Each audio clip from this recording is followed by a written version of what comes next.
Good evening. Welcome to the Pearl Report. I'm Diana Lin. People suffering from organ failure have their lives turned upside down. But the world is not sympathetic enough.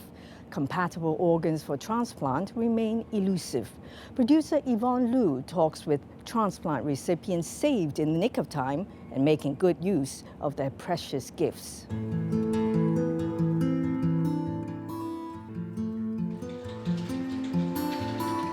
Maggie Ng, now 52, grew up in the 60s in Fa Yuen Street, Mongkok. Back then, families were rather poor. I wanted to be the breadwinner because I have 5 younger brothers and sisters. Maggie worked as a school teacher, newspaper columnist, even shoe hawker. I was working like crazy. I thought it was perfectly fine. I was even proud of myself because I earned much more than many fellow students. In time, Maggie was worn out but ignored her fatigue for 3 months. Suddenly, I felt really sick and went to the doctor. The doctor diagnosed end-stage renal failure. Doctors say the most common cause of renal failure among young people was inadequate rest, lowering body resistance and causing nephritis or inflamed kidneys. In the past decade, though, diabetes and hypertension have overtaken nephritis. You have to be on dialysis for the rest of your life unless someone gives you a kidney. Of course, I was flabbergasted. Maggie's second sister, Rosita, was with her. When the doctor said the only way out was kidney transplant, I said, I'll give her mine. Hearing the doctor's words, my heart sank. But my sister broke my fall and lifted me up again. I was very healthy myself, so I didn't think I'd have problems. The doctor told Rosita, then a 20-year-old student nurse, that she'll still be healthy with only one well-functioning kidney. For the sake of a healthy family, you wouldn't worry. I couldn't wait for the surgery to be over. I felt then the sun will shine again. Before the transplant, Maggie, then 25, was put on dialysis for 10 months. My wrist could swell up like an egg. Why? Because tubes were inserted into blood vessels. Each time I'd vomit bile afterwards. It was torturous. The surgery in 1986 worked well for both sisters. I had to take a lot of anti-rejection drugs. I was very lucky. Maybe my body matched my sister's kidney well, so the dosage was reduced gradually. When I first emerged from surgery, I felt like I was missing something. Gradually, I was eating normally and leading a healthy life. When Maggie got married in 1989, her doctor warned her against getting pregnant. I was quite disappointed because I'm very fond of kids. But if I ended up ruining my sister's kidney because I was greedy for a kid, it'd be bad. But in 1992, Maggie got pregnant unexpectedly. I feared my doctor would scold me. I was also afraid I'd have to decide to abort the child. At the hospital one day, Maggie learned a man she knew who had a kidney transplant was back on dialysis. I was enlightened. He won't give birth, yet his kidneys still went bad. I shouldn't use this as an excuse to give up my baby. Maggie became the first kidney recipient at the Prince of Wales Hospital to get pregnant. Her doctor arranged a host of specialists to give her frequent checkups. She birthed her first child, Terry, by cesarean. My birthday is the same as my aunt's. It seems serendipitous, reminding my mum she's alive because of Auntie, and without her, I wouldn't exist. I'm very thankful to my aunt. When Terry was 5, I capriciously said I wanted a little brother. I didn't know it was very risky for women with a transplanted kidney to give birth. Then Maggie got pregnant by accident. He was over the moon. But I told him the doctor said Mummy shouldn't have another child. If things went awry, don't feel sad. Cherry was safely born.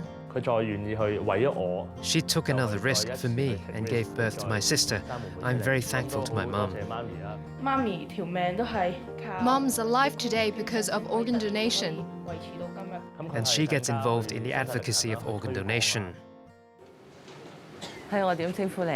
劉生係嘛？我係 Maggie 啊，係。第時如果我哋世界腎臟日搞活動咧，你要嚟喎。我上次都有去。Maggie volunteers at dialysis centers of the Hong Kong Kidney Foundation. If If I relied solely on replacement therapies, I'm not sure I could survive until today. For peritoneal dialysis and hemodialysis, both of them can maintain around 10% or 15% of the renal function. Up to 15% of patients on peritoneal and hemodialysis die every year, compared with 1.5% of renal transplant recipients. So although renal transplant has its own risk and complications, still it's best. In 2013, 56 kidneys grafted came from deceased donors and 10 from live donors. As of October, 1,963 renal patients remain on the transplant waiting list. Vicky 啊，登近，我哋今次咧又要做嗰張新嘅單張咧，去俾你哋喺去嗰啲公共屋邨派過俾佢哋，拖啲圖畫小字。Maggie says Hong Kong still lacks awareness on organ donation. Unless people themselves or their family members succumb to organ failure, organ donation won't cross their minds. An advocate of organ donation, Dr. Chow Ka-Foon helped found the Hong Kong Transplant Sports Association. I always encourage our transplant patients to do sports. This group of patients may die already without a transplant. Now they can jump, they can run, they can swim because they got a new organ for them. It's also a tool to make clear to the public they are healthy people. The association had their second annual games in November, adding swimming to sports such as table tennis, badminton, and athletics. Make it more successful. The association has taken members to join the World Transplant Games and won awards. Sick children are always overprotected. They're very shiny. The scars are very ugly for the kids. Once they go to the international, the World Transplant Games, and they'll go out and shout and laugh and show their scars to the other people. They really change a lot. Association member Choi Ki-sang received a transplant of his father's liver at 2 and found out when he was 6. When I showered, I saw a scar.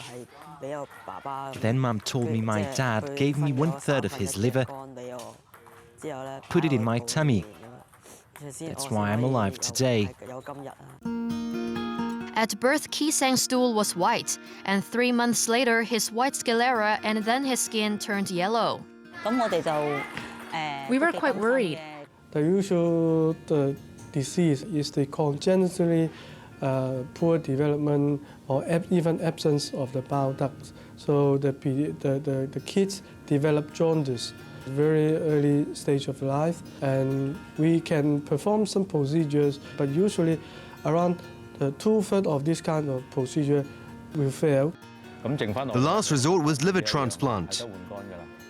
One option is cadaveric liver graft. It might come too late because we had to queue. He's my son. I didn't want to take that risk. I saw him getting worse and worse. The other choice is a living donor. Both Mr. and Mrs. Choi's blood matched their sons. But I decided to step up. Children are more likely to have a living donor. Every parent loves their kid. 2013 had 30 each of living and cadaveric liver grafts. 119 were waiting in line. The transplant was done in April 2001.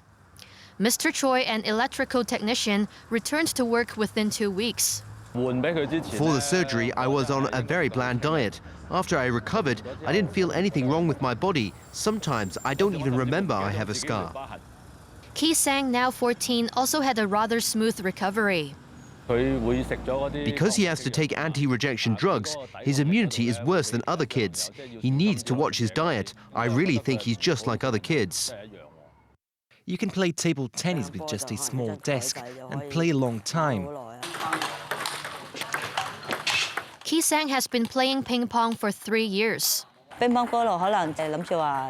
Table tennis because he won't have to run much.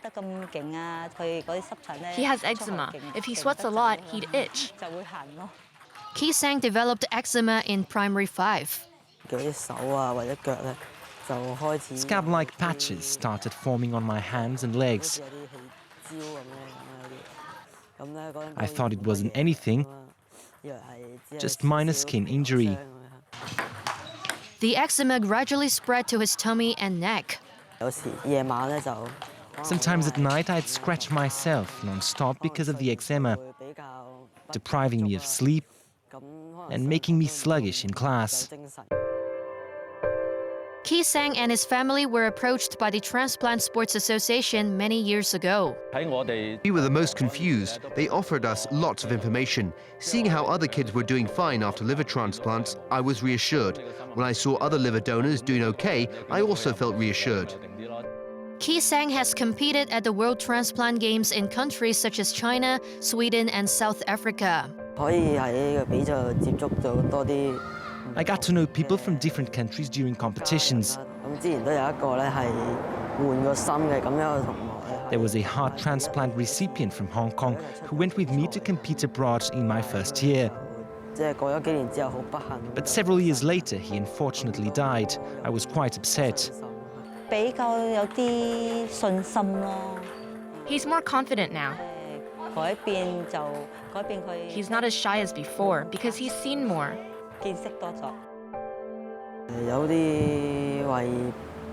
I felt heartbroken for my dad because he gave me a part of his body.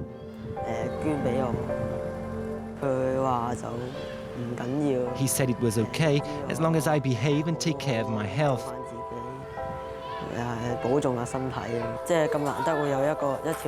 I had a brush with death,